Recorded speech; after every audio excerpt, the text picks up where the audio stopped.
Nick Safe here again with Carolina Energy. We're a solar contracting company and we do other things. I'll talk about us briefly.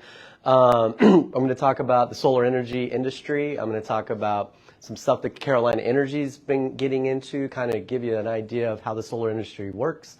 Talk about residential solar, commercial solar, battery backup, how the industry's going. And then I'm going to show some an actual proposal of a commercial project. This kind of breaks down the financial aspects of solar, which is probably what everyone's really wanting to know. At Carolina Energy, we're up on 707 here in Myrtle Beach. About 40 folks on staff now, really great company. Do crawl space encapsulation, spray foam insulation, cellulose insulation, solar day tube lights, you name it, anything you want to save energy on your electric bill for, we're going to be able to do it for you. And we actually have a new roofing division that's been going almost 2 years now that's been very successful and growing as well. So great company, locally owned, great owner who's all about working with the community. And we've been very successful with solar over the time period. I think Carolina Energy's been installing solar close to 10 years. I've been in the industry 10 years myself, and we've installed over 3,000 kilowatts of solar. And what that means is Carolina Energy's installed over 10,000 solar panels, to put it in a sense. And I'm going to talk about how much solar has been installed in South Carolina, the different utility programs that's going on in the state as well. Carolina Energy mainly focused on residential solar up until a couple of years ago. Now we're getting into commercial solar. We recently completed a project down in the Charleston area with ground mount installation with 360 solar panels. And so that business could save about 50% of their annual electric usage just from solar. It's a large manufacturing facility in the Charleston area. And talking about solar panels, really briefly, I'm going to talk about how they work, but solar panels are about 3.5 feet by 5.5 feet tall. They're only about 1.5 inches thick. Typically, they have a white backsheet on the bottom of them, but technology keeps growing and growing in the solar industry. So now we have solar panels where we can actually have the solar cells and the glass on the back of the solar so they can capture sunlight that bounces, reflects off the ground and gets absorbed in the solar panel. They look a lot better too, so we've been doing projects at farms with lean-tos, pavilions at homes, and just standard ground mount installations. But that's been a really cool industry trend that we're seeing solar panels that can collect solar energy on both sides of them now. Project we're about to start, which will be our biggest, is in Georgia, and it's going to have 900 solar panels on it and another manufacturing facility and a distribution point for this company, and it's going to offset close to 85% of their electric usage. So when we're looking at solar energy systems, we're looking at companies' electric bills, homeowners' electric bills. We want to see how much energy are you using. Because a lot of folks want to say, hey, I have a 2,200 square foot home. How much solar do I need? And that could be a 2,200 square foot home where 6 people live in it or just 1 person lives in it. Or it could be very energy efficient or not very energy efficient. So we just need to look at the electric bill, know how much energy the home is consuming, and boom, we're going to be able to tell you how much solar you need to offset any of that electricity. We're tried to work on getting a project what's called floating solar, and this is a really cool concept I just want to throw out there about how the technology is getting better. There are large manufacturing plants out there that have to use water for whatever kind of processing that they're doing in their facilities. So they have big retention ponds that they have to get filled up and use water for. And they say one of the biggest costs for them is losing the water to evaporation. And they also want to generate electricity. And now we're seeing in the industry where we put these floats out over those retention ponds and put the solar on top of there. And not only are we helping capture the water from not evaporating as quickly, we're generating the electricity from the solar, so they're helping them offset the energy that they're using. And then the biggie of that, of course, is they get to take advantage of the incentives for going solar with a project like that, which can be very expensive. But when you factor in the tax credits that's out there, some of the utilities have rebates programs, there's grants available. It can be something where you're out of pocket can be 10% of what you initially spent when you're a business doing solar. You have a 26% federal income tax credit and a 25% state income tax credit. So 51% of what you spend on solar, you will get reimbursed to you on your income tax returns the next year, or if you owe the IRS and state, that's money you don't have to pay them. I am not a tax consultant, nor am I giving tax advice. Please consult your own tax advisor if you would like that. I have to throw that disclaimer in there. So they are income tax based, though. You do have to be paying in income taxes or owe income taxes to be able to take advantage of the tax credits. If you're not paying income taxes, a lot of people on fixed incomes and stuff, you won't be able to take advantage of the tax incentives there. So that's something that we've seen a huge problem with some contractors in the industry, targeting folks that might not have an income, paying income taxes, and then finding out, telling them that they do in a sense, but then finding out, the homeowners or businesses afterwards finding out, well, actually I didn't owe any income taxes, or I didn't pay any income taxes, so thousands of dollars that I thought I was going to get back, I am not getting, and that really can mess up your investment. So always make sure that you are aware of your tax credit eligibility. Depreciation with businesses, you can write the equipment off in 6 years on the modified accelerated cost recovery system, or maker's depreciation. That can lead to thousands of dollars in annual savings up through those 6 years. And then the U.S. Department of Agriculture will qualify you for a grant for a business for 25% of the costs. The requirements for that are annual receipts can't exceed $5 million, and your assets can't exceed $15 million. So that's most of the businesses here on the Grand Strand that will qualify for that grant. We do grant writing services. It's a very easy grant to write. I think I've written over a dozen of them over the years and never had one not get approved, knock on wood. Tax incentives, if anybody has any questions there about tax incentives, really quick. Nope. Okay. So solar has just been a driving industry, just growing and growing and growing. As you can see here, it started way back in the America Recovery Reinvestment Act, where a lot of incentives were put out there to really boost the solar industry. It worked because cost of solar has dropped about 70% over the last 12 years. So it's become a very good investment for folks. The light blue is utility solar, obviously the most, and then the dark blue is residential. And residential has been growing at a rate quicker than commercial solar. There was over 500 individual residential solar installations in America just last year, which was record-breaking for us. But just to give you a sense, we're a very, very good growing industry. Now, as far as the mix of things with oil, gas, and coal, and hydro, and wind, and solar, wind is about 10 to 12% of the U.S. electric capacity in America. Solar, we're still only around like 4.5%, 5% at the most right now. So we're still a small part of it, but to give you an idea, just 5 years ago, we were only 1% of the electric capacity in America. So we are starting to get up there, but of course, natural gas is still the #1 leader in supplying electricity in America. And residential, again, I just wanted to tap on, to kind of show off, to give you an idea, just in the state of South Carolina, there's been over 27,000 individual installations of solar. To give you an idea, we have a neighborhood that we have 38 installations in just our company alone, not to mention all the other companies installing in it. There's a total of around, I think it's around 2,200 solar panels that we've installed just in there. And I'm going to break this down to give you an idea of what your average solar energy system will cost and the payback period for residential systems in our area. This is about the size I think that Santee Cooper's seeing on average for their solar energy systems, maybe a little bit smaller. I think Santee Cooper might be a little closer to 7 kilowatts, but to give you a sense, going back here, we're talking about a system with 18 solar panels. They're going to be all black. They're going to look really good. Most of the HOAs like them anymore. Of course, there's still some that don't. We're always happy to talk to them. But this is kind of a sense of what an average system will look like now with the cost of solar. Cost of solar, unfortunately, has increased by about 20% just over the last 2 months.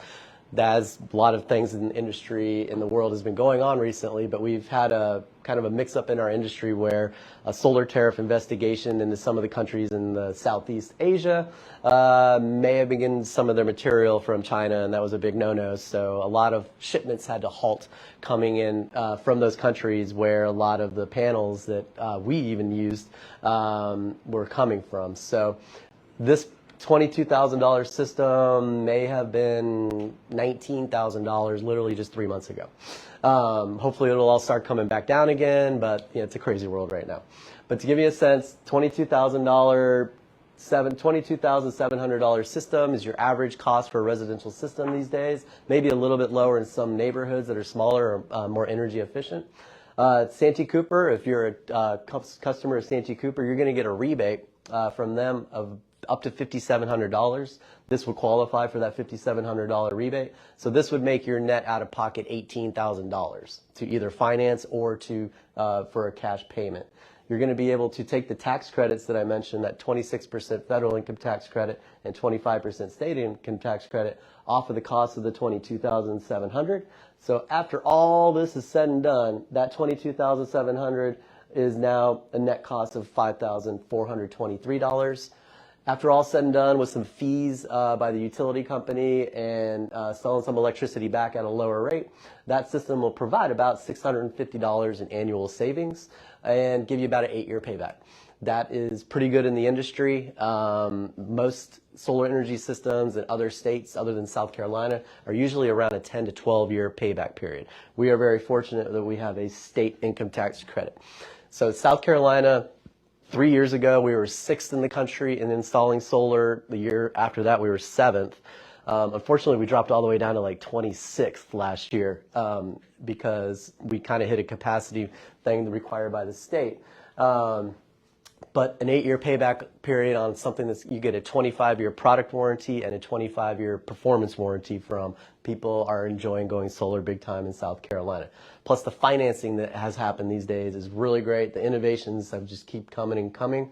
Our favorite product that we offer our customers for financing is a 20-year at 1.49% fixed APR.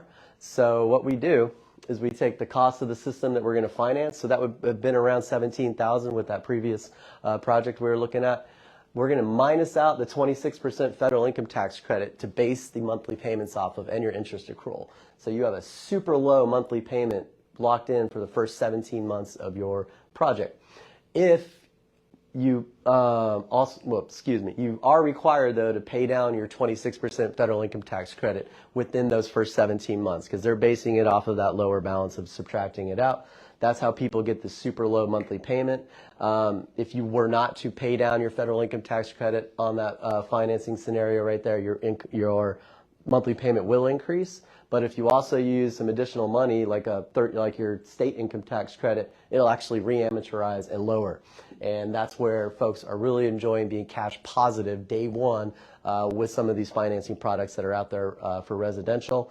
There's other loan products that are out there. Santee Cooper has a really good loan program where it's only 10-year at 2%, and you just pay the monthly payment on your electric bill. A lot of folks do like doing that as well. Yeah. Going to talk about how solar works.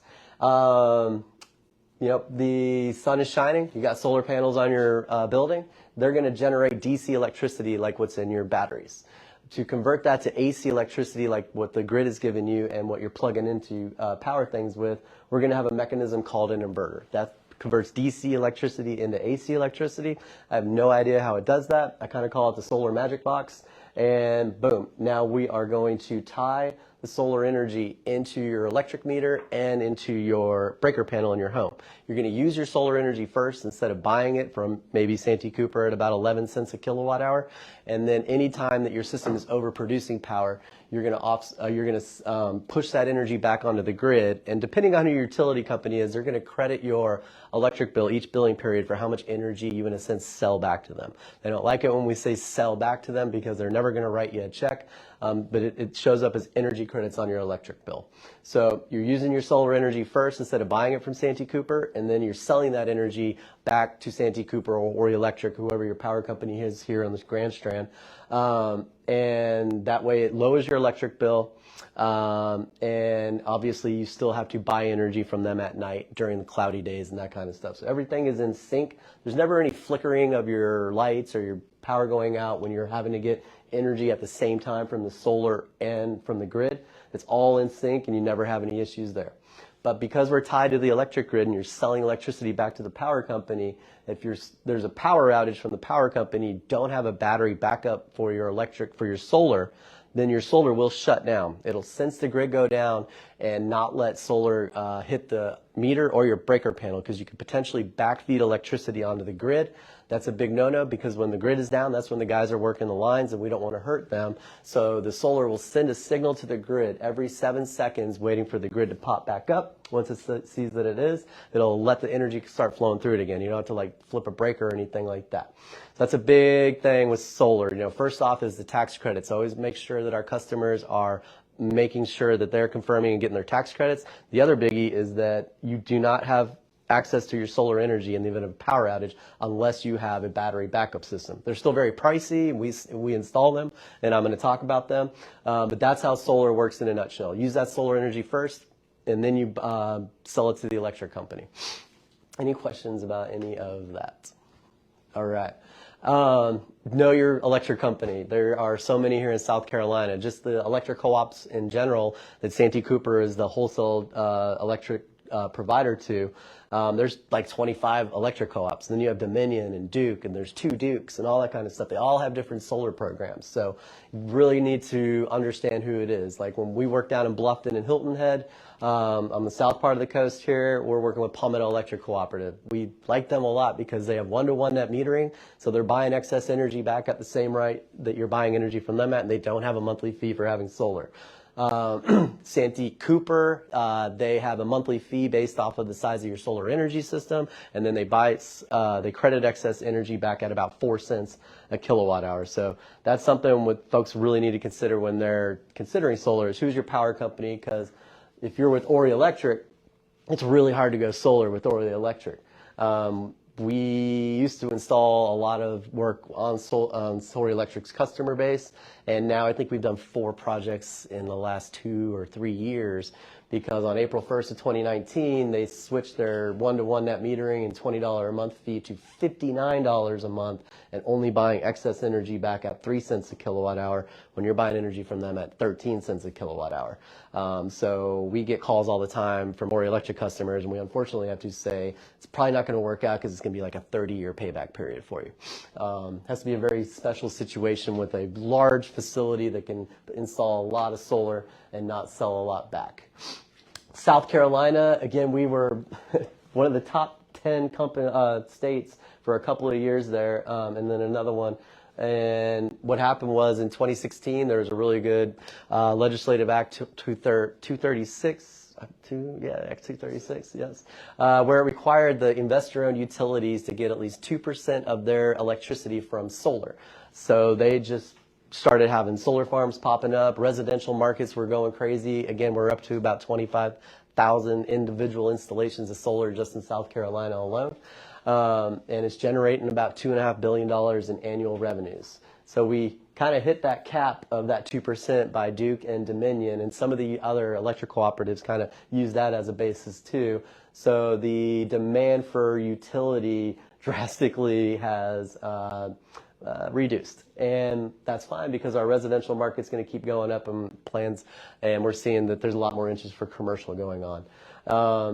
I think cumulatively we are 16th in the country overall for how much solar has been installed in 14th in the country. So solar, South Carolina's got it going on. The solar industry in general, It's one of the fastest growing industries in the country. I think we're averaging around 20% growth every year, which is phenomenal for an industry. We've got up to about $33 billion in revenues just in 2021 last year that's putting into the economy. Over 230,000 jobs. There's a veterans program where anyone that is coming back, they can get free solar training, get help job placement in the solar industry. It's been a fun industry to watch, and we're growing and growing and growing. But also remember that we're also getting our butt beat by wind. Wind is doing even better, and I can't get into all the stuff that wind has going on. New capacity of electricity that's installed in the country. We have been #1 for 3 years in a row as far as the new electric, power plants that are going online and stuff like that in the country. Solar farms are the #1 new electric being installed onto the grid. Natural gas is still up in the mix too, and then you got wind is doing really well too.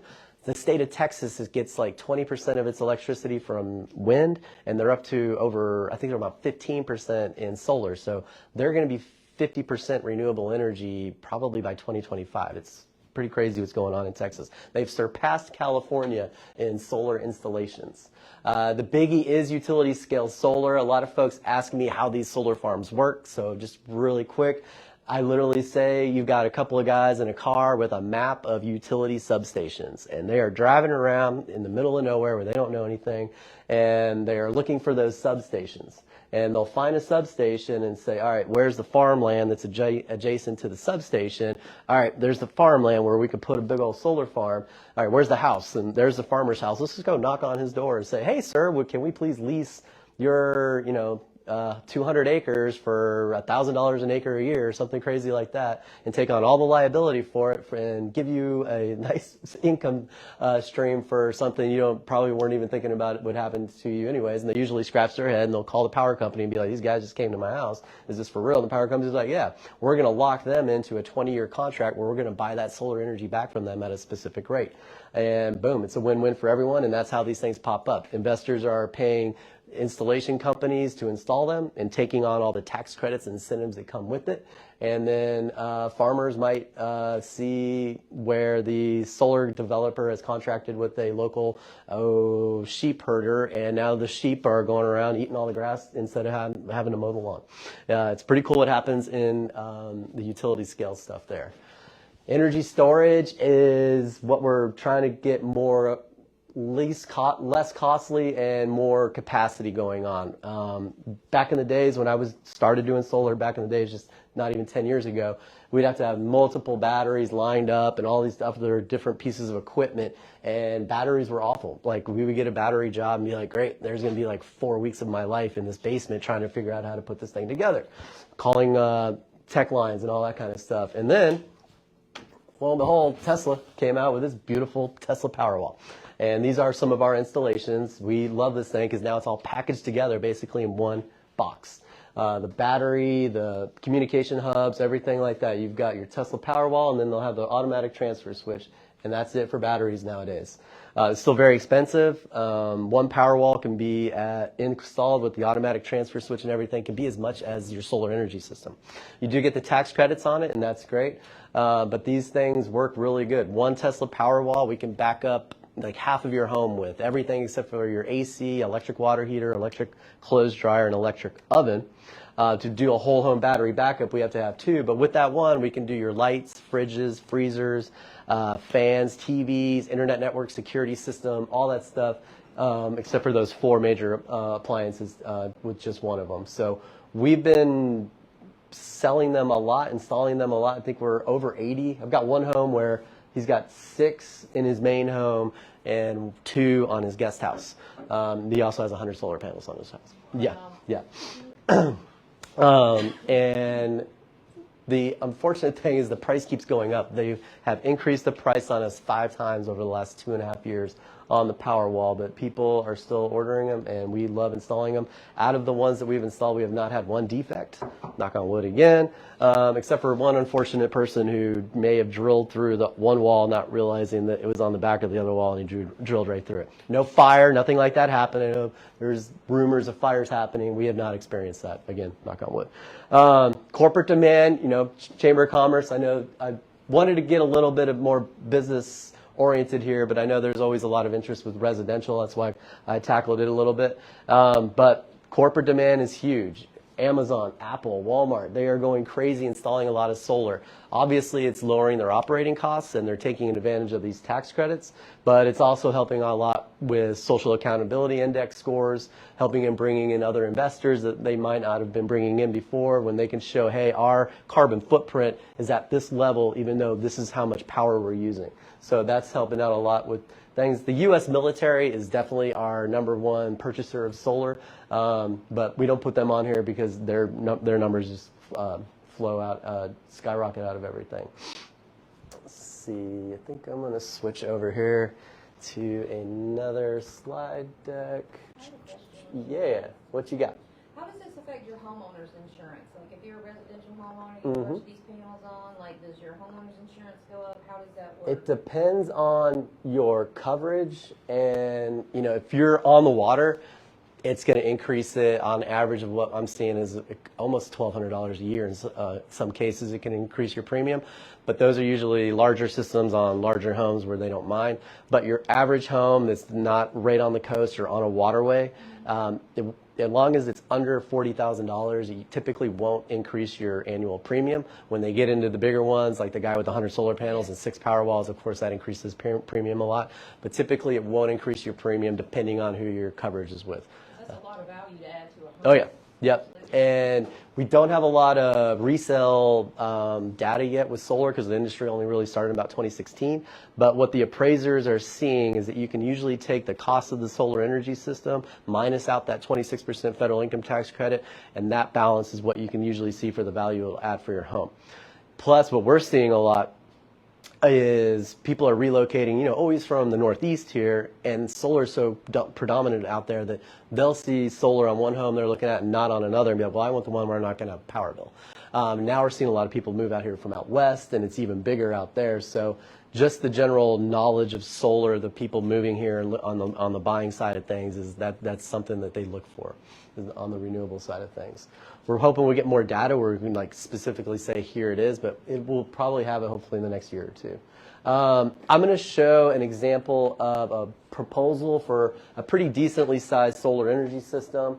So you can get an idea of, you know, if you're a business, you want to go solar and take advantage of the tax credits, the depreciation savings, and then also the grant that's available. You know, it's a big size grant. If you have a big project, you get a grant for over $100,000. So the grants are up to $200,000. So hopefully this will give a good idea of how good of an investment it can be on the business side of things. I did have to X out some stuff just so you would know, and this might already be giving it away. But the project that we're hoping to be doing soon is we got 378 solar panels on one roof that's going to power 3 different buildings. And it's going to be a really cool project, and they're actually looking at doing some battery backup for the whole thing as well. So, you know, we pre-design it, we pre-engineer it. You know, we're obviously going to show you the sustainability side of things, and you can put TVs up in your office or like walkways and stuff that'll show how much you're doing every day on your solar production and kind of showing all that kind of good stuff off. But we, where are we at? Also have all types of racking things. A lot of people get worried about that. We don't have to penetrate as much as we used to. We have really good racking materials where we can just clamp onto even a regular metal roof anymore. Standing seam, of course, we can easily clamp onto, but when it's this rigid seam stuff now, and it's going to be a big enough project where we can engineer it correctly for the wind load requirement in local jurisdictions, we go all out on engineering because obviously the local building departments look at solar as something new still. They not really a fan of it, I think, at times, depending on the jurisdiction. But there's a lot of work that goes into making sure this stuff is completely accurate before we move forward with projects with our business customers for sure. Sorry, X out here, but this is the gray curve is what their electric usage is based off of their electric history, and then the blue is what the solar is going to provide. So this is kind of a perfect scenario for a business. You know, in the summer, they're using a lot of electricity for AC, obviously, here on the Grand Strand. But this system is going to be kind of a perfect scenario where it's going to use all of the solar energy pretty much that it is that it's being produced at that moment. It's going to sell a little bit back, but not too much back to the utility company, because remember, they only buy excess energy back at a lower rate. So we know everyone is oversized solar energy systems with most of the utility companies, because if you install extra solar capacity to a certain point, you end up just selling so much back at a lower rate. The economics on that additional bigger system just doesn't work out. So we're really mindful of sizing solar energy systems correctly. We already went through that. And then we always want to make sure that everyone's aware of what they can expect from their utility bills. This specific project, you can see the power company charges a certain amount per month for having solar. So you got about 96, 58, and 18. So the power company is going to say, on the size of the solar energy systems, we're going to say we're going to charge you, based off of the size of the solar energy system, $4.70 per kW per month. And that comes out to this amount per month. And you might look at those numbers and be like, wow, that's a lot. That totally negates me wanting to go solar. And they have the same fee that's a little bit less on the residential side. What we've found out is that monthly fee eats into about 20% of the savings you would get from solar over the course of a year, compared to if you didn't have that fee. So it doesn't completely negate it. It does wipe out a little bit of the benefits from solar, but it still makes solar definitely a good investment here in this area with Santee Cooper. This is a Santee Cooper scenario, obviously. And then that's the rate, again, that they're buying that excess energy back at. So we want to show how you're not going to sell too much back at that lower rate, and we can even get an idea of, hey, here's how much you're going to generate, here's how much you're going to sell back, here's how much you're going to use of your solar, here's those fees, and then here's what you're going to be looking at as far as your annual savings with those fees taken out of it. So as you can see, it takes a nice chunk of the savings away, but you're still going to be looking at a really nice savings scenario. This project was going to be with 3 different buildings, so they're going to qualify for 3 different rebates from Santee Cooper. So that was going to be about $17,000 in rebates. And then boom, again, we're looking at around 400 solar panel project. And we're going to have to do a lot of trenching to get to these different buildings and everything. So it's a costly project, but when you're all said and done, as you can see, your state tax credit, that 25% state tax credit does cap out at $35,000. The federal does not cap out. But after all your grant and your depreciation savings, you're looking at a pretty good investment, because you got about an 8.5-year payback on something that's going to last you at least 30 years. We show you what the depreciation schedule will look like for your tax savings and everything, because we love to help you save as much money as possible. And then a project like that can take a while. You know, engineering, permitting, all that good stuff, it's probably going to take 3 months to get everything approved by the utility company and by the building department. Then construction takes, not too long, because we're going to put 12 guys up there and work as hard as they can. And then the final process in a project like that, you have to have the building department come out, inspect everything. The utility company comes out, they inspect everything, and they actually energize it. There's a lot of minds on all this stuff, and we do have to go through the building department to pull permits and all that kind of good stuff. So we're not just slapping solar up and taking off. PR events, what we do as well, and that's what a construction payment schedule can look like. And I think that's about all I had going on here. How'd I do on time? You got plenty of time. Okay, well. What kind of shape does your roof have to be in before you do something like this? I mean, if it's an older home, they won't, that, but roof's not okay. Yeah. Certain types of roofs you can't install it on. If it's a rough roof scenario where someone just slapped a metal roof right on top of a shingle roof, and that's something that we're probably going to say that's not going to work out. But any roof we can install, if it's like 12 years or younger on the roof and it looks good, then we're okay with putting solar on there. If it's 13 to 15 years old and we're not sure about that, let's get someone out to look at it. And if it's 15 years or older, then we say definitely replace it first, and then we'll put the solar on, because it can get really expensive to uninstall and reinstall solar. It's not so much in replacing equipment, it's the labor. I mean, you got an electrician and 2 guys, and that starts adding up after a while. So a typical uninstall and reinstall can be $3,500. which, you know, that's why we're up front. Now we have a roofing division. We can say, well, we can have our guys come out and look. And we've told customers plenty of times, actually, your roof looks fine. We'd love to sell you one, but you're good to go with putting your solar on there. So that's something, if it's over 15 years, definitely have it replaced. Under 12 years, you're usually good to go. Yeah. But the metal roof with the standing seam for homes, that's the best case scenario, because now we can just clamp onto the seam and torque the clamp to spec, and we meet the local wind load requirement, which is huge here. You can be 170 miles an hour for a wind load requirement on the water. But we do that, we don't have to make all those penetrations into your roof. If it's a normal roof, metal roof with like the rigid thing on a residential, or a shingle roof, then we bolt right through the shingles, right through your roof deck. We anchor into your rafters with about a 5-inch lag bolt. We seal that in with like a 30-year sealant. That seals it in, and then we put a flashing shield around each penetration, seal that in as well. That double seals it in there, and then, you know, we provide really good labor warranties on everything that we do. And then with that little bolt that's sticking up, we put an L-foot down on it like that, and then bam, we put racking rails, and then we're kind of good to go. There's going to be about a 3-inch gap, 4-inch gap in between the solar panel and the shingles, so like debris and airflow, everything can get through there. But, you know, that's one thing that people get freaked out about. We bolt through there. Our guys have been doing it for years, and it's still old school where we use a chalk line and we're banging out with a rubber mallet, but that's just still the best way to go about it. And then we do drop the solar under one of the solar panels through your roof as well, and it comes out into the attic. We have a specific flashing mechanism for that, and we brace the conduit to the trusses in the attic, and then we're going to be looking for where the meter is. Usually we're going to come out your soffit, run a 1-inch gray conduit down the siding, and boom, typically we just hit a little that's an 8-inch by 8-inch disconnect switch. Hit that. That's required by code. If emergency services comes to a home for some reason, they're going to pull the grid power coming in. They're going to see you have solar, so they can hit that. But that typically is the only piece of equipment you see on the side of your home with solar, is that little 8-inch by 8-inch disconnect switch. Then boom, we're going to hit the bottom legs of your electric meter, and then we're also going to be going through the wall, because your breaker panel is going to be right there, and we are going to put a 20-amp breaker in your breaker panel.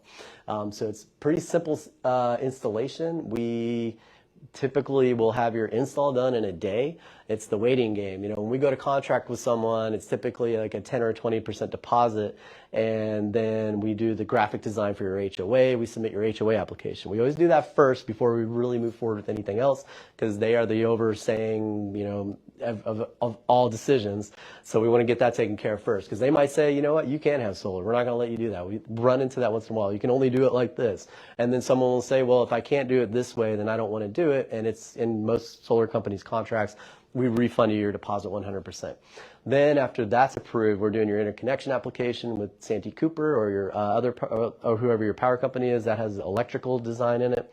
And then the structural engineering, which has the structural engineering showing how we're meeting that local wind load requirement. All that gets put into a building permit, and then bam, we submit. Horry County, you guys are very busy, I understand, because it's taking 4 to 5, maybe 6 weeks to get building permits right now. But I understand there's a lot of construction going on around here because everyone wants to move here now, South Carolina.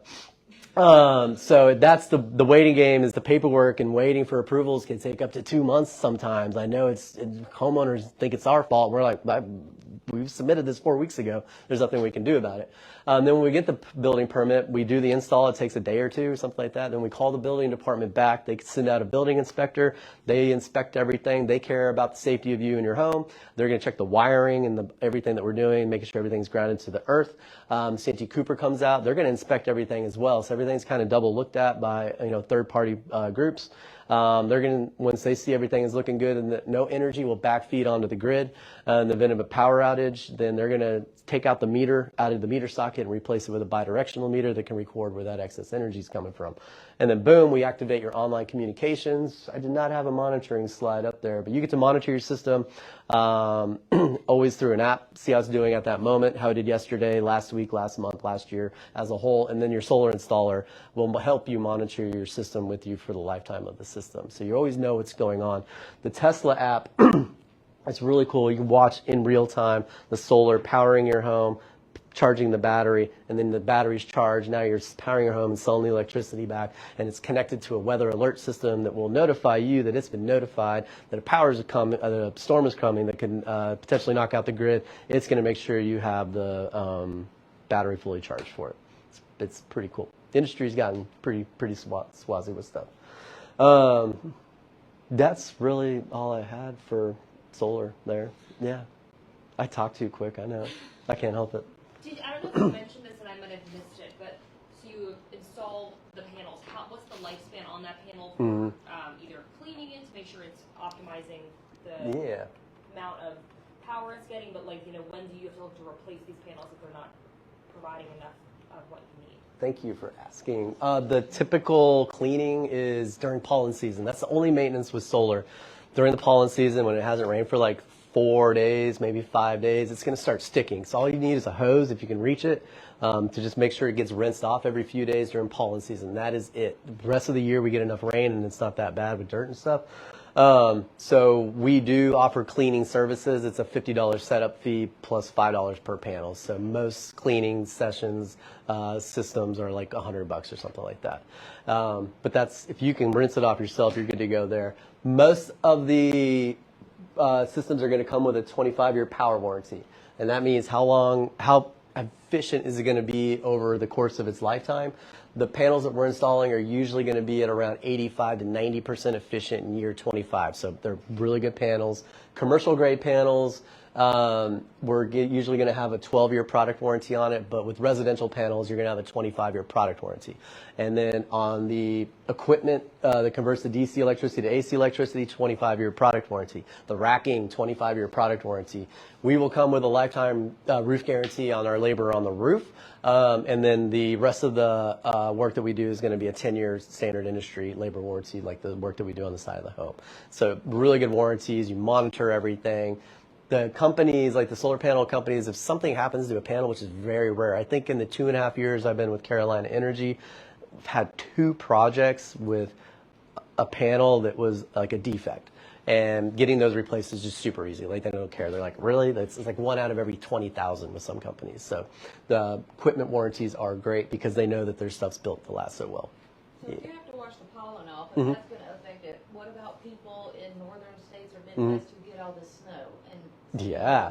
What do you have to deal with that? So I started in Virginia doing solar, and when snow would come, I would send out a notice to all the customers, be like, hey, when you can get out there, just brush a little bit off of one of the solar panels. That will start it collecting sunlight, and it'll start heating up, and it'll melt the snow off of the rest of the system. It's pretty neat. The only time I've had to do cleaning, like maintenance schedules, like every couple of months or something, was with dairy farms. I've done a couple of dairy farms in the past, been just so much dust and everything would get kicked up that we had to work with those guys to let them know how often to get up there.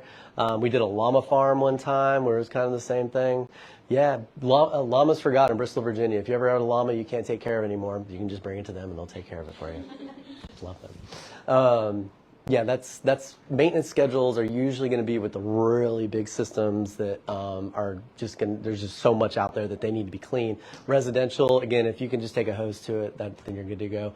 Or if it's too far up and you have a pressure washer, use it, but don't ever get up like on the pressure washer because you just need a bucket of soapy water and a soft sponge to clean the panels with. Yeah.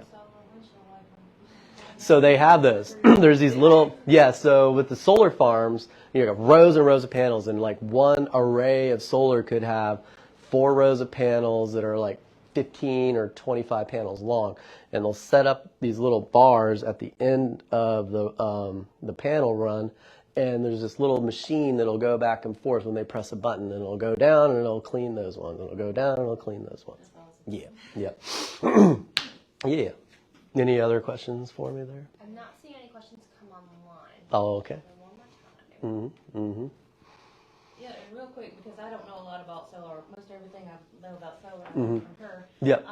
But you were talking about the solar farms, and I know we have one over here on 17 near Fire Department Airport. Where does that go? We're collecting the energy from those solar. Where does it go? I know you said it goes back to the electric company. Where does it go from there? Bobby would be a good one on that question right there. Yeah. It's ultimately, we treat it just like any other type of generation. So it's ultimately just going on to our grid. Okay. So it's, whether if it's coming from, Jeffries or Wignon or Cross, it's ultimately all treated the same. So essentially, you're collecting solar. I don't have solar, but that energy But a could be portion of that coming energy. to me. Interesting. Okay, now that makes sense. Yep, we call it distributed generation, DG. Yes, yes. Just kind of goes in and boom. Yeah, no, it was really cool because 30 years ago now, we didn't have distributed generation. Only solar could be installed was with batteries. And that was when solar, that system I showed the example of that was like $22,000, probably be about $80,000. 30 years ago, easy, because we didn't have an inverter mechanism to get in sync with the grid at the 60 hertz, and that was the difficult. Like when the grid goes down and a generator clicks on, it's because it's since that power go down, solar will shut down even though a generator's on though, because even a generator of like 24 kW whole home generator still can't produce the amount of power impact that the grid is giving. So solar will read the generator as dirty energy and keep itself off, which is good because if those two, that'd be a bad situation. So some systems that we do will have the batteries set up and then a generator set up on the back end just in case kind of situation. We did a system in John's Island where a guy's got like 60 solar panels on his barn home. We put 3 Tesla Powerwalls on, and then he put in like a 30 kW generator, and he wants to pull the meter. I said, hold on, let's wait a little bit. Literally going off the grid. Yes. Well, he's a goat and duck farmer, and if that's the right word to say, but he really knows his renewable energy well. Built another home right next to there where we put 45 panels and 4 Tesla Powerwalls on. He wants to do the same thing there, and said, hold on, let's collect the data, let's make sure, because I don't want you to be at a point where there's a situation where you don't have energy. Yeah. So we're still kind of a learning process. California and Arizona, of course, they're way in front of everything as far as understanding how to go off grid and things. And some jurisdictions, you're required to not even only have your home oriented for solar. Some are now requiring that they have a minimum of like 10 solar panels on their homes for new construction. Yep. So the builders just build it into it. The problem here is, how do you take advantage of the tax credits? Because if you're not the owner of the solar, then you don't get the tax credits. So that's something that we're hoping can work out. And then the other is folks who can't take the tax credits, like senior citizens on fixed income or something like that. Can we sell their tax credits for them so that we can lower their costs by the amount of those tax credits? So there's a lot of thought in how we can bring solar to even more people that way. Yeah.